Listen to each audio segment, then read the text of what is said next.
Hello बच्चों, YouTube पे creator physics channel पे आप सभी लोगों का स्वागत है। बच्चों, आज हम लोग एरीनीट 2026 का सेट बी का क्वेश्चन नंबर 35 हम लोग देखेंगे।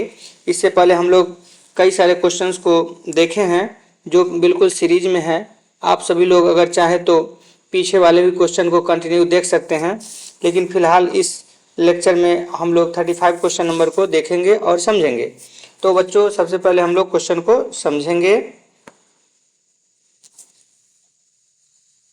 देखिए, यहाँ पर क्वेश्चन में कहता है कि in Geiger Marsden experiment the number of scattered alpha particle n of theta is plotted as a function of scattering angle theta. Which of the following represent the correct option? इसमें correct option कौन है? तो देखिए, गैगर and Marsons के experiment के दौरान जो है, जब हम लोग एटॉमिक स्ट्रक्चर पढ़ते हैं तो उस केस में, या स्ट्रक्चर ऑफ एटम फिजिक्स में, तो वहाँ का ये कंसेप्ट है जिसमें कि हम लोग जब यहाँ पे नंबर ऑफ इलेक्ट्रॉन पार्टिकल्स के साथ एक रिलेशन डेवलप किया गया है, जो कि number of alpha particles is inversely proportional to sine के पावर 4 थीटा बाई 2 का रिलेशन होता है। और इसी रिलेशन के अकॉर्डिंग ये थीटा और आपका नंबर ऑफ अल्फा पार्टिकल्स के बीच रिलेशन है।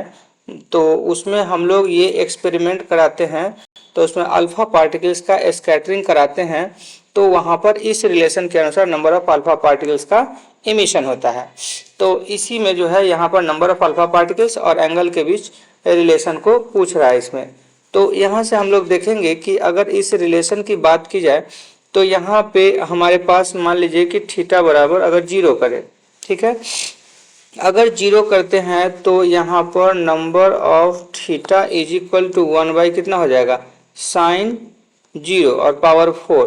तो ये वैल्यू क्या हो जाएगा, नंबर ऑफ थीटा बराबर यहाँ पे 0 हो जाएगा, और 0 होगा तो ये सबसे पहले तो अनडिफाइंड हो जाएगा, है ना, अनडिफाइंड।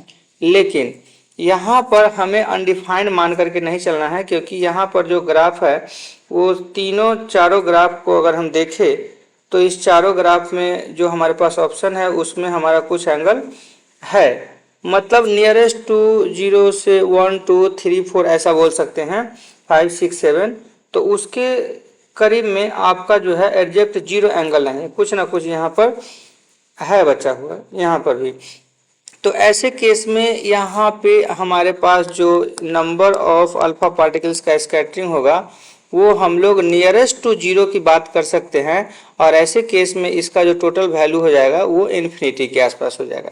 यानी कि हम यहाँ पर कहेंगे कि अगर एंगल 0 है, यानी कि एग्जैक्ट डायरेक्ट स्ट्राइक कर रहा है एक्सपेरिमेंट में, जो अल्फा पार्टिकल स्कैटरिंग का जो एक्सपेरिमेंट था, उस एक्सपेरिमेंट के आधार पर यहाँ पर हम लोग दिखाते थे कि इसमें आपका यहाँ से निकलता था और यहाँ पर सीधे यही एंगल की बात हो रही है कि यहाँ पर एक हम लोग स्क्रीन लगाते हैं और उसी पर जो है स्कैटरिंग करता है। तो ये एंगल वास्तव में यही एंगल थीटा होता है। तो ये अगर सीधा कम से कम एंगल है तो मैक्सिमम यहाँ पर स्कैटरिंग होगा, ठीक है।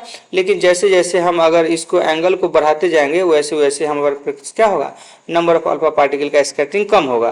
तो ठीक यही यहाँ पर इक्वेशन हम लोग देख रहे हैं कि अगर यहाँ से नंबर ऑफ थीटा का जो रिलेशन है उसके अकॉर्डिंग हम यहाँ पर देखें तो ये इनफाइनाइट आ रहा है। लेकिन अगर हम वैल्यू को अगर हम थोड़ा बढ़ाते हैं, जैसे कि यहाँ पर बढ़ा, तो थीटा बराबर 30 डिग्री, तो थीटा बराबर 30 डिग्री होगा। तो उस केस में number of alpha particles is directly proportional to 1 by sine और 4 30 डिग्री। तो 1/2 और 1/2 होगा तो पावर ऊपर जाएगा, और पावर ऊपर जाएगा तो यहाँ पर 2 के पावर 4 आ गया। तो 2 के पावर 4 यानी क्या हो गया, 16, यानी इन्फिनिटी से 16 यानी कि घटा। तो इसमें इस इक्वेशन में देखें तो इसमें बढ़ रहा है एंगल बढ़ाने पर, इसमें पूरा नहीं घट रहा है ना, इसमें घट रहा है, इसमें बढ़ रहा है। यानी कि अगर हम दोनों स्टेटमेंट के आधार पर देखें तो हमारा ऑप्शन जो है बिल्कुल सी सही करेक्ट आंसर होगा, ठीक है। Okay, thank you.